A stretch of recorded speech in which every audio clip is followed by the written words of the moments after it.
Nah, selanjutnya kita akan bahas soal nomor 6.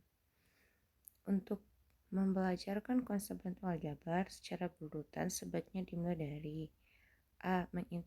Menginterpretasikan kalimat sehari-hari ke dalam bentuk matematika, mencontohkan bentuk aljabar, mengklasifikasikan bentuk aljabar, menentukan ciri bentuk aljabar, mendefinisikan bentuk aljabar, dan menyelesaikan permasalahan. Nah, yang B, menginterpretasikan kalimat sehari-hari ke dalam bentuk matematika, mencontohkan bentuk aljabar, mendefinisikan bentuk aljabar, mengklasifikasikan bentuk aljabar, menentukan ciri bentuk aljabar, menyelesaikan permasalahan. Yang C, menginterpretasikan kalimat sehari-hari ke dalam bentuk matematika, mencontohkan bentuk aljabar, mendefinisi bentuk aljabar, menentukan ciri bentuk aljabar, mengklasifikasikan bentuk aljabar, menyelesaikan permasalahan. Yang D, mendefinisikan bentuk aljabar, menginterpretasikan kalimat sehari-hari ke dalam bentuk aljabar, mencontohkan bentuk aljabar, menentukan ciri bentuk aljabar, mengklasifikasikan bentuk aljabar, menyelesaikan permasalahan. Yang E, mendefinisikan bentuk aljabar, mencontohkan bentuk aljabar, menentukan ciri bentuk aljabar, mengklasifikasikan bentuk aljabar, menginterpretasikan kalimat sehari-hari ke dalam bentuk matematika, dan menyelesaikan permasalahan. Nah, untuk jawabannya adalah C, yaitu menginterpretasikan kalimat sehari-hari ke dalam bentuk matematika. Nah, kemudian kita mencontohkan bentuk aljabar dan mendefinisikan bentuk aljabar, kemudian menentukan ciri bentuk aljabar, mengklasifikasikan bentuk aljabar, dan menyelesaikan permasalahan. Nah, sesuai dengan prinsip pembelajaran matematika berdasarkan kurikulum 2013 bahwa pembelajaran hendaknya berbasis proses untuk penguatan ilmiah. Maka urutan yang paling tepat adalah yang C, yaitu menginterpretasikan kalimat sehari-hari ke dalam bentuk matematika, mencontoh bentuk aljabar, mendefinisi bentuk aljabar, menentukan ciri bentuk aljabar, mengklasifikasikan bentuk aljabar, dan menyelesaikan permasalahan. Nah, soal berikutnya, soal nomor 7. Pada materi bunga, pertumbuhan, dan peluruhan terdapat urutan materi ialah X, bunga tunggal, Y, pertumbuhan, Z, pengganti. Nah, pengganti X, Y, dan Z secara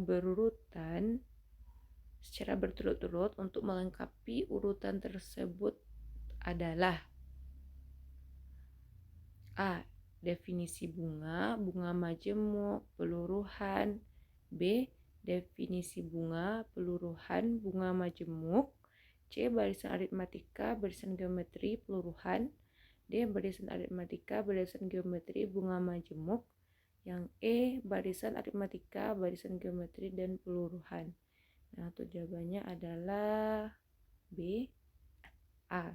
Nah, di mana itu definisi bunga majemuk, baru terakhir peluruhan. Nah, karena pada materi bunga, pertumbuhan dan peluruhan terdapat urutan materi ialah definisi bunga, bunga tunggal, bunga majemuk, terus pertumbuhan peluruhan.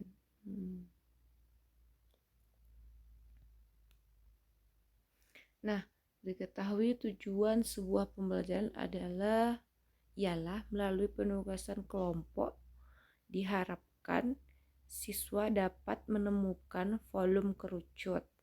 Media pembelajaran yang tepat untuk digunakan dalam pembelajaran tersebut ialah A. Kartu masalah yang berisi permasalahan yang berkaitan dengan volume kerucut. B. Tayangan PowerPoint yang berisi rumus volume kerucut dan soal-soal. C. Alat peraga berbentuk kerucut, bola, dan pasir. D. Alat peraga berbentuk kerucut, bola, dan pasir, tabung, dan pasir. E. Alat peraga yang berbentuk kerucut, balok, dan pasir. Nah, mungkin jawabannya adalah D. Nah, jawabannya D. Karena tujuan pembelajaran ialah melalui penugasan kelompok diharapkan siswa dapat menemukan volume kerucut, maka media yang bisa digunakan adalah peraga untuk menemukan volume kerucut berdasarkan volume tabung yang sudah dipelajari. Nah, untuk itu media yang paling tepat adalah D, yaitu alat peraga berbentuk kerucut, tabung, dan pasir.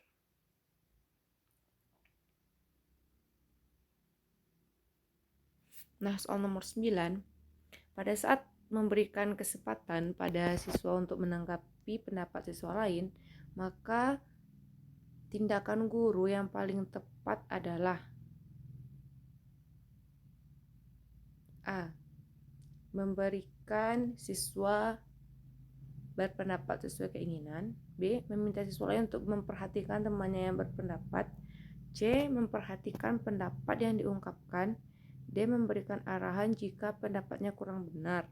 E. Jawaban A, B, C, dan D benar.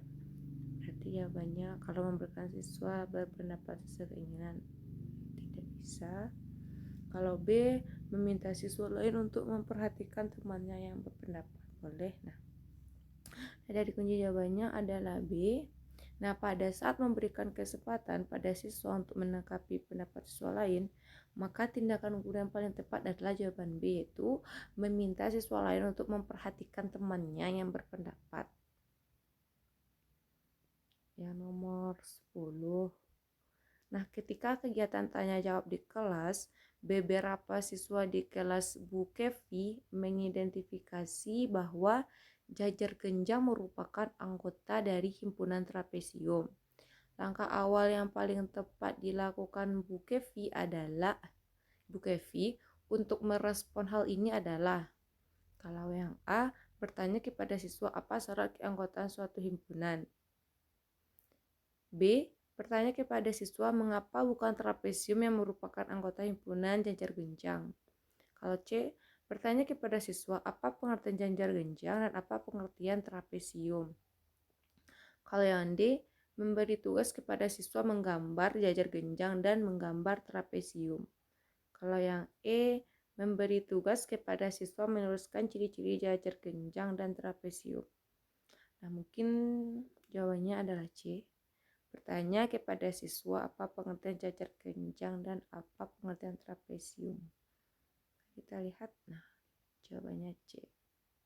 Pembahasannya, nah beberapa siswa di kelas Bu Kevi mengidentifikasi bahwa jajar genjang merupakan anggota dari himpunan trapesium.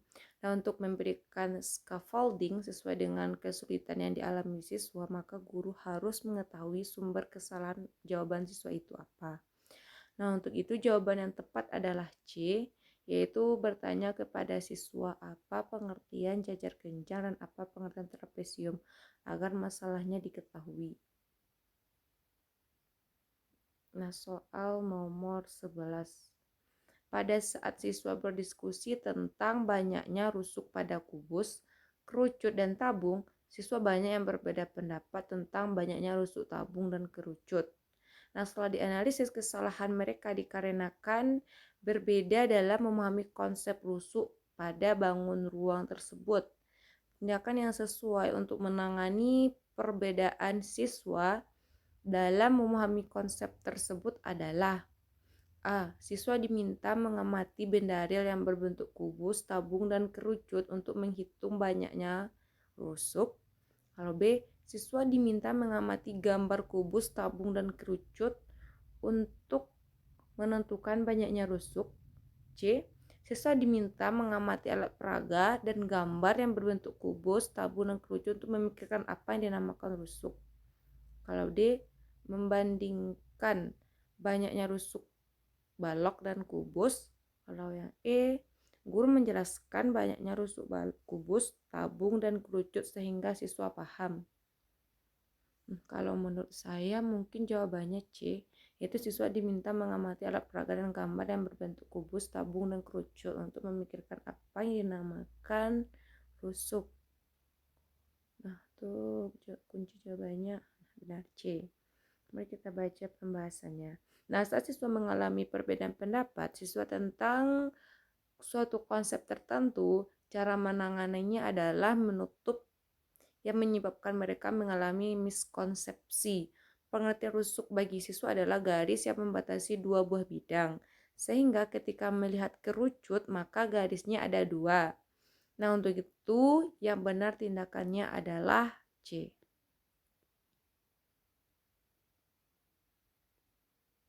Nah, soal nomor 12. Kegiatan-kegiatan pembelajaran berikut ini yang dapat memotivasi siswa untuk berprestasi sesuai dengan materi yang sedang dipelajari adalah A. Memberikan reward bagi yang berprestasi. B. Menjelaskan cara belajar agar berprestasi. C. Memberikan hukuman bagi yang tidak berprestasi. D. Memberikan manfaat materi yang baru dipelajari. E. Menjelaskan materi dan memberi contoh-contoh soal yang banyak.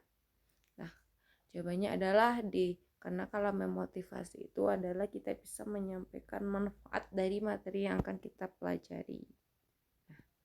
Nah, pembahasannya, salah satu faktor intrinsik yang menyebabkan siswa termotivasi mempelajari suatu materi adalah siswa tersebut merasa pembelajaran tersebut bermakna. Nah, salah satu kegiatan pembelajaran yang bermakna adalah jawaban D, yaitu memberitahukan manfaat materi yang baru dipelajari.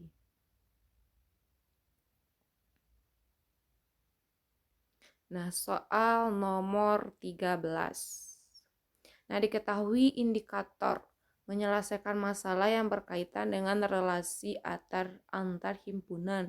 Soal yang cocok untuk mengukur ketercapaian indikator tersebut adalah menyelesaikan masalah yang terkait dengan relasi antar himpunan. Kalau yang A, diketahui A adalah himpunan bilangan asli yang kurang dari 10. Himpunan B adalah himpunan bilangan prima yang kurang dari 15. Tentukan A irisan B. Kalau B, suatu kelas terdiri dari 16 siswa putri dan 10 siswa putra. Jika diketahui 20 siswa senang bermain bola voli dan 6 siswa senang berenang, 5 orang siswa senang bermain voli dan renang, berapa banyaknya siswa yang tidak senang bermain voli maupun renang? Kalau yang tidak suka bukan relasi. Kalau C, diketahui A adalah himpunan bilangan real yang lebih dari 1 dan kurang dari 10. Himpunan B adalah himpunan 4 bilangan prima. Bilangan-bilangan prima yang pertama, tentukan A gabung B.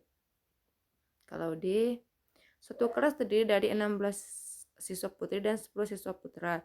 Jika diketahui 10 siswa senang bermain bola voli dan 15 siswa senang berenang, 5 orang siswa tidak senang bermain bola voli dan renang, gambarkan diagram Venn yang menggambarkan hubungan himpunan siswa yang senang dan juga tidak senang bermain voli maupun renang. Nah, jadi jawabannya D. Yang E. Diketahui A adalah himpunan bilangan real yang terdiri dari 3 dan kurang dari 10, tentukan banyak anggota. Nah, jawabannya adalah D. Karena relasi antar himpunan menggambarkan posisi dua himpunan itu sama, saling asing, berpotongan, atau yang saling merupakan bagian dari yang lain. Jawaban selain D menanyakan kardinalitas himpunan atau hasil operasi antar himpunan. Jadi jawaban yang benar adalah D. Nah, soal nomor 14. Dari soal-soal di bawah ini, manakah yang merupakan soal yang bermakna untuk mengukur penerapan konsep persegi panjang? Kalau A, mengapa persegi panjang adalah sebuah jajar genjang? B, apakah persegi panjang adalah persegi? Kalau C, dari contoh-contoh bangun datar berikut, manakah yang merupakan persegi panjang? Berikan alasan secukupnya. Penerapan konsep. Kalau yang D, hitunglah keliling persegi panjang dengan panjang adalah 8 cm dan lebar adalah 5 cm. E, apakah persegi panjang semua sudutnya 90 derajat? Berikan alasan secukupnya. Mungkin kalau menurut saya jawabannya yang C. Mari kita lihat kunci jawabannya. Nah, jawabannya adalah C. Seseorang dikatakan memahami suatu konsep apabila dapat menentukan mana contoh dan mana yang bukan contoh dari konsep tersebut. Jawaban yang benar adalah C, yaitu dari contoh-contoh bangun datar berikut manakah yang merupakan persegi panjang? Berikan alasan secukupnya.